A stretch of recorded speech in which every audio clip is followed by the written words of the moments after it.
morning. My name is Heye Daun. I'm the Namibian President and CEO of Koryx Copper. Koryx Copper is developing, advancing, de-risking the large Haib copper porphyry project in Namibia. And I said that Namibian citizen, mining engineer, done it many times before, and doing it again with Koryx Copper. Hi, good to see you here in sunny Toronto. Very different from Namibia at the moment, isn't it? It is. It's a It little is. bit I nippy. like it. I like it. But Yeah? also, I like it because it's busy and it feels good. Markets are great. Makes it much easier. I've never experienced markets like these before. I've only ever hustled in dead markets, and You so did, it's nice. didn't you? Yes. You did the last transaction when market was just a hard little work. bit harder. It was hard work. So having a receptive audience is great fun. So it's not any easier. It's just it's still hard work, and you gotta get you got to deliver, right? Yep. So that's what we're going to talk about today. Look, we kind of caught up, I guess, just over a year ago, November in London. So we sort of understood where you're at then. It'd be nice to kind of catch up and see where you're at today, because obviously market cap's slightly different from when you took over, just a bit, and $100 million. Well, you can tell us who from in a second, and then more importantly, let's talk about what you believe you need to now deliver. So, if you don't mind, I'm going to start at the beginning. It's always a good place to start. Remind people about the previous transaction, what went on there, and what your skill set is, and the team around you. Yeah, perfect. Thank you. That's a great angle. I said it in the intro. I'm a Namibian. I've actually worked as a mining engineer. I know the industry well, mainly gold, now copper. But for the last 15 years, I've been doing deals and promoting. And initially sold the project in Namibia to B2 Gold, acquired it, advanced it, sold it to B2 Gold for $200 million in 2011. They built a very successful gold mine, and I spent the next 10 years bragging with their success. But then formed another company in Namibia. Of course, Namibia is my home country, so I've got roots there, relationships, knowledge, commitment, called Osino Resources, which started from nothing, made a discovery, and over a period of about 7 years, did various technical studies, and in the end sold it to a Chinese group in 2024, who are now building that mine. In fact, I was there 10 days ago. It's wonderful to see they're building our project. Subsequent to that, I became involved in this opportunity, Koryx Copper. It was sort of a two-way process. We got approached by some shareholders of another company called Deep South, which had many problems. And we had just had success. We had built up a good track record, and we were keen to do this again. And so we took over management control of a company called Deep South, formerly Deep South. It had actually already been renamed to Koryx Copper. So we took over management control, and the plan was and is to reintroduce credibility. That company had a lot of issues. Refinance the company, bring in a strong technical team, grow and improve the project that they had, do what we do so well, which is advance it, permit it, de-risk it, bring it out into the open to the shovel readiness stage, and cause it to be built. That's the plan. We're not quite there yet. We are now halfway through this advancing, de-risking, making it better process.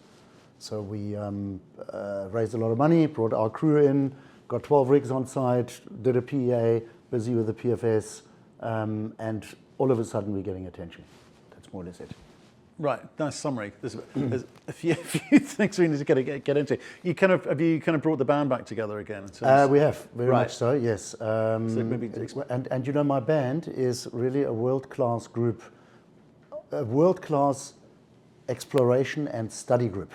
Okay. We are not a mining company. Right. We are experts at identifying, acquiring, advancing, de-risking, pushing projects forward. Yeah. So, and that always requires lots of drilling, lots of geological work, understanding and improving geological models, applying studies, doing metallurgical test work, not just relying on consultants, but understanding what we're doing, and we're doing that very well. That's what we're busy with at Koryx. But let's talk about the opportunity, because again, when we knew Deep South and then Koryx, before you guys came along, it was, it had difficulties, it had some troubles, and they were trying to diversify elsewhere to kind of wait for licenses to be returned, etc. But they also didn't have access to money. It wasn't a great time to be in the market.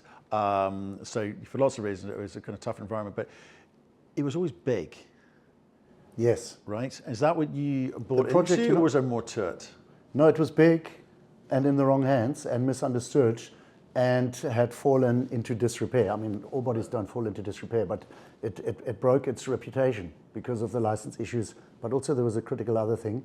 The previous company published a PEA which proposed bio-leaching for the sulfide project, which sounds good in theory, but it's the wrong processing route because it hasn't been proven at large scale. Yeah. So when we came in, we saw, it's big, just like I said, so we could bring in leadership, money, drive, skills. Right. That's what we've done. Because when we saw bio-leaching, we thought expensive. That was the kind of... No. Actually, I'll tell you, it's the other way around. It's a sulfide project. Yeah. Maybe let me go back to the history very quickly that gives that concept, that context. The project has an excellent pedigree. It was drilled by Rio Tinto in the 1970s. Copper prices were low. It's sulfide only, a bit more complex, not oxide. There were better deposits elsewhere. Then they sold it to Teck. Teck had a Namibia strategy, but didn't really have a strategy for this project. And it just sat there, and then it fell into the hands of this junior. Now the junior, Deep South, proposed bio-leaching because sulfide, there are two ways to treat sulfides. It's through milling and flotation, conventional, well understood, expensive, high capex. Or heap leaching, not expensive, low capex, works very well for oxides, doesn't work for sulfides. That's the mistake they made. And so not even a debate to be had about that one. No, it works in the lab. It works, and it works in leach tanks. Right. But for heap leaching, it's very simple. Basically, what happens is you put it on the heap, and if the bugs die, the experts call it passivation. Then what do? Then your heap is toast. And that's why it's too risky. It could work theoretically, but it's too risky. It's not bankable. But they did it because they were a $10 million market cap company. They couldn't, in all seriousness, propose a $1.5 billion capex project, which is what we've done. And so they opted for bio-leaching and not credible. So they lost credibility. Then they lost the license. So we're back to conventional. That was us. When we came in, I went in shooting from the hip saying, this is with my good engineering judgment. If you've got a project that's low grade, if you drill the hell out of it, generally speaking, you can improve things a bit. And if you do good quality work plus higher copper prices, maybe it can fly with conventional milling and flotation, which is what this needs. So that was initially just a hunch. We came in on that basis, and we knew it has size. Size is everything. And we then did the PEA, which we published last year, end of last year, with the objective of proving technical and economic feasibility. Technical feasibility ticked, and economics also ticked because the numbers that we produced were excellent. $1.5 billion capex, middle of the cost curve, all-in sustaining costs, good capital intensity, etc. So all of a sudden we demonstrated to ourselves and the outside world, this project can work in a conventional way. That was the breakthrough. From there on, we are now fine-tuning that plan. Right, so you're fine-tuning on your side. Copper price is doing a good job as well for everyone in the market. Definitely helping. So what price was the PEA done at? Oh, very conservatively. So we did the PEA at $4.30 per pound, which is like 9,500 per ton. At like 30% less than current spot prices. Okay. So we said, this is my brand, reasonable assumptions, honest numbers, and we do proper studies. We are known to do proper studies. And when I mentioned I went on a senior site visit, it was wonderful to see that they're actually building our plan, which tells you that our plan was good. So I'm proud of that. So with this PEA, same approach. That's a high quality PEA using honest assumptions, and we showed it can work. That was a huge breakthrough.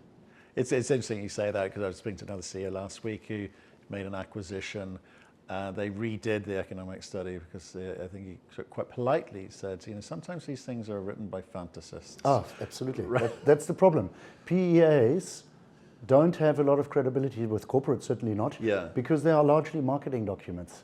And that's why my approach always is very quickly to graduate out of a PEA and repeat it with a PFS. PFS just because of tighter estimates, etc. It's just a more credible document. But in our case, we take PEAs seriously, and our PEAs are credible documents. Okay. What backs that up is that in all the projects I've been involved in, the step from PEA to PFS, etc., the scope of the project generally stays the same or gets a little bit better. But with the less credible companies, you often find as they go from PEA to PFS, everything goes down. Resource gets smaller, greater, blah, blah, blah. This cost and margin creep. And just the truth comes in. Higher, better consultants and more conservatism and so forth. Well, let's talk about that, because obviously the PFS you're kind of working to. What's the timing on that PFS? You think? End of this year. End of this year. Okay, so we'll know then. Between now and then, there's obviously a lot to do with that, to do with the study. But Namibia, I've been there. We talked before we started about some of the other companies operating there, and the fact you live and work there. Can you just maybe help people understand, maybe don't understand Africa so well, and maybe specifically Namibia, operating in country? Yeah, sure. I'm partial to this country, of course, because it's my home country, or my country of birth, and my family is still there. My brother is a cattle rancher there, etc. So Namibia is in southwestern Africa. It's in Africa, but it doesn't have any of the problems that people normally associate with Africa. So it's very stable, no civil wars, no diseases, no Kalashnikovs, no Ebola virus, none of that. It's got a very stable tax code and minerals regime. It's been a democracy. It became independent in 1990. And it has had a very well established mining industry all along. We've had Rio Tinto there for years, Anglo, Goldfields. We now have some Chinese companies. So it also is a cheap country to operate in, because it's a weak currency environment with a lot of local content. Our drilling cost is half of what it is in West Africa, for example. And so that talks to the Haib project that we have now, which had the reputation of being too low grade. We're making it better, but we're also showing that with low Namibian operating costs, a lower grade project in Namibia, or a low grade project in Namibia, can work. So that's the backdrop. Well, I think we've seen that with some of the uranium companies. There's not exactly high grade uranium there either. But I think some of the other challenges might come from the kind of, there's the new kid on the block is oil. Ah, yeah. Right? So in terms of finding people, finding to work there and employ there locally rather than coming in from outside, what's that look like? No, at the moment, it's actually a good question. I get this all the time, especially from North Americans, because in North America, the backdrop is shortage of everything. We don't really have that. Like in Africa, most projects get built on budget, on time. There are excellent engineering companies around. And in Namibia, I mean, I've operated there for 15 years. I have seen a huge growth in local capability, local service providers, also large capability for big projects. I mean, there was B2 built a mine, DPM built a smelter, a couple of uranium mines were built. Yeah. It's been lots of investment, and there are very capable people in Namibia. I'll balance that at the moment because of high commodity prices, a lot of activity in uranium, gold exploration. So all of a sudden, for the first time, we're struggling a bit to find geologists. But generally speaking, people are there, service providers are there, not difficult to find the skills that we need. Yeah. But the oil, just briefly on that, that's a very good point, because Namibia has these massive offshore oil discoveries. It's being touted as the next Guyana. And we see, for example, it's more difficult to get the attention of the regulators because they're very focused on the oil. But if Dutch disease, hopefully it doesn't get too bad. But ultimately, it's good for Namibia. But it's also quite good for infrastructure as well. Not just so tax income, employment, and so forth, but the infrastructure built around that could be beneficial to companies operating there. Without a doubt. I mean, deepening of harbors, infrastructure investment, power investment, etc. Absolutely. There's a gas project in the planning stages, gas to power. Yeah. That's all great for the country. Water. Water, look, it's always water stressed, but yeah, they're building desalination plants. Yeah. Okay, that's interesting. Money. Let's talk about, obviously, you raised money.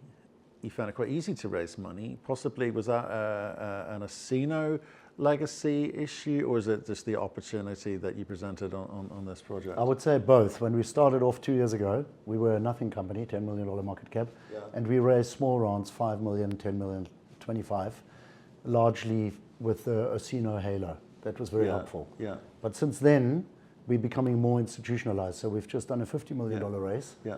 And that was big institutional money. We had some real strategic money that came in. Interesting. From where? Strategic money We had interest from, for example, a very large Middle Eastern financial group. We had interest from a large Chinese financial group. And we had interest from a large Chinese producer. And we took a little bit of their money, but not too much. Interesting. Well, China's obviously very heavily involved in country through uranium. We know them. So they know the country and the government knows them. So there's that. But there's also strategic metal in the shape of copper. For sure. Will have caught their eye, and the scale of the operation here. As you say, your intent is not to build. That's not what your team does. Does having Chinese involvement in this give you some hope that this thing gets built? It will absolutely get built. So I have no doubt. And we will be the catalyst to surface this. I wouldn't dismiss anything at the moment. Our strategy is a standalone plan, meaning we have what it takes to take this project forward to an investment decision. When we get to that investment decision, the big driver of what strategic path we will pursue from then will be our share price at that time. Because I fundamentally believe that juniors are not the right companies to build mega projects. This will be a mega project, $1.5 to $2 billion capital investment. It's far too big for us.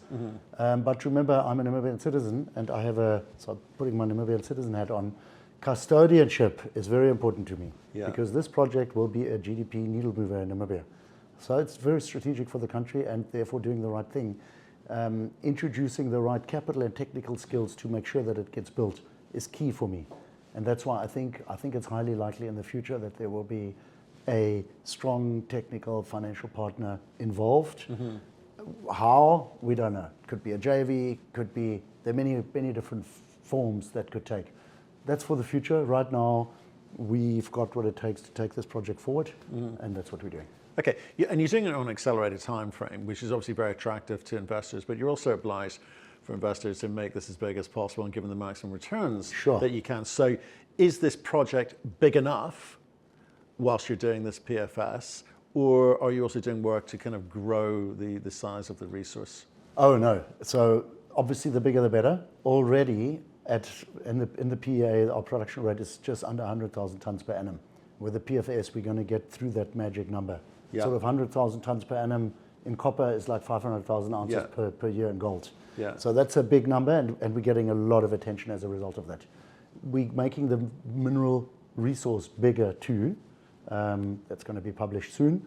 So at the moment, I would say we are a world-class tier 2 operation, not operation, opportunity. And that's fine. But we're getting attention from all the big players in the world, especially from the off-takers. They were the first because it's going to be producing a clean concentrate. So all the major off-takers are talking to us. But of course, yes, the Chinese and various other groups have realized that this project is for real. And that's why they're knocking on the door. But we've raised enough money. We don't need anyone else right now. So we're just continuing with the de-risking, advancing, making it bigger, making it better, getting it permitted, getting it to the investment stage decision. That's my key objective. What happens thereafter, we'll see. Okay, and does this kind of sit alone in an island of its own, or are you surrounded? Because Namibia is a big country. People kind of forget just how big this place is. Are there other opportunities as a company that you will look at, or is it just focus on this, get this done, and we'll worry about? At the moment, we have this project. We are looking to expand our footprint in Namibia to do exploration around it. We have some very interesting areas undercover where we are going to add exploration ground. So definitely we will do more. Even brownfields around the pit are opportunities that need to be tested. So we will do that. But we also have some licenses in Zambia, and but those are non-core. So we're looking to add a bit of value there and then monetize them. That's a legacy issue. That's a legacy one. Would you have chosen those yourself? Or is it just something that you'd look to monetize or offload? We inherited them. There's value there. There's a lot of interest in Zambia. And so we're just cleaning it up, adding a bit of value, and then we'll find a way to give them a new home. Okay, nice and clean, tidy little package. The focus is on delivering the Haib project, making it bigger and better, de-risking it, pushing it forward. Sounds good to me. Thank you. Thanks for coming in, seeing us. Appreciate it. Awesome.